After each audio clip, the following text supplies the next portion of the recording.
Summer 1945.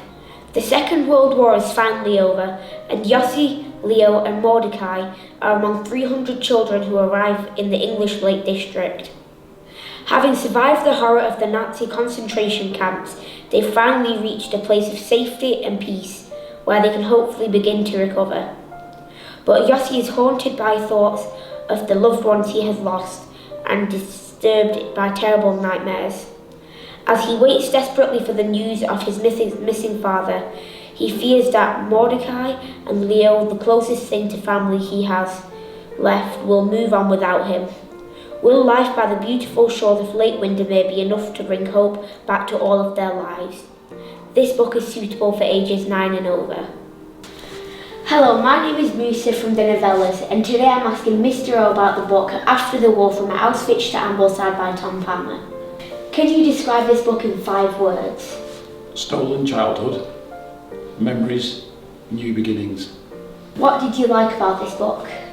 I like the story set about 3 boys who've been taken away from their home and been resettled in Ambleside. Do you know where Ambleside is? No. It's in the Lake District. It's a really lovely place. So they've come from Germany, had a horrible time, and they've been resettled and rehomed, and they've got a new opportunity to live their life as a child. So it's a really interesting story about change from horror to hopefully something wonderful and positive. How did reading this book make you feel and why? It made me feel sad because they've had their childhood stolen from them. They were in Germany, just like you and I, went to school, had meals with the family, played out with the friends, and then their childhood was stolen.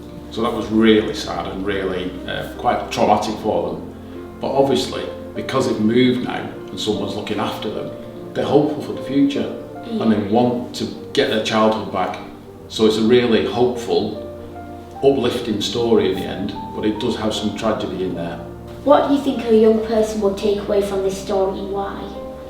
Well, I'd like to think that a young person would understand the story. We all know about the war, we all know that it was a terrible time in Germany and Britain and all over the world, but we don't always know about the stories of the children and exactly what happened to them, how they felt, how they behaved, what they were thinking, and what their hopes and aspirations were.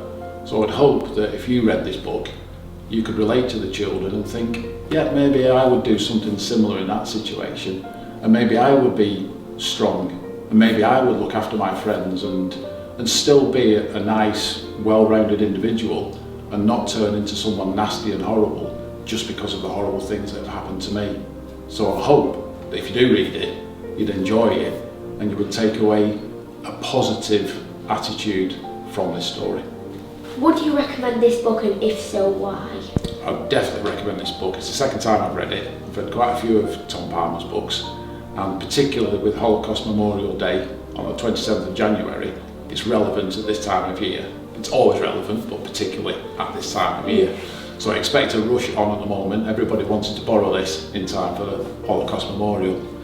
I think what you take away from here is a sense of hope and a sense of belonging. The 3 boys in particular, they looked after each other and they looked after their friends and they looked after smaller children who hadn't had such a good time, and their experiences were really quite traumatic, but they took away a real sense of hope.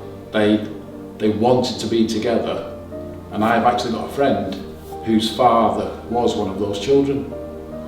So in Manchester, they resettled all over the world, but one of my friends is a neighbour of a Windermere child, which is incredible. Thank you, Mr Wroe, for taking time out of your day to answer 5 quick questions about After the War from Auschwitz to Ambleside by Tom Palmer. It's an absolute pleasure, thank you. And if you like the sound of this book, you can borrow it in the library or on our online library on Sora.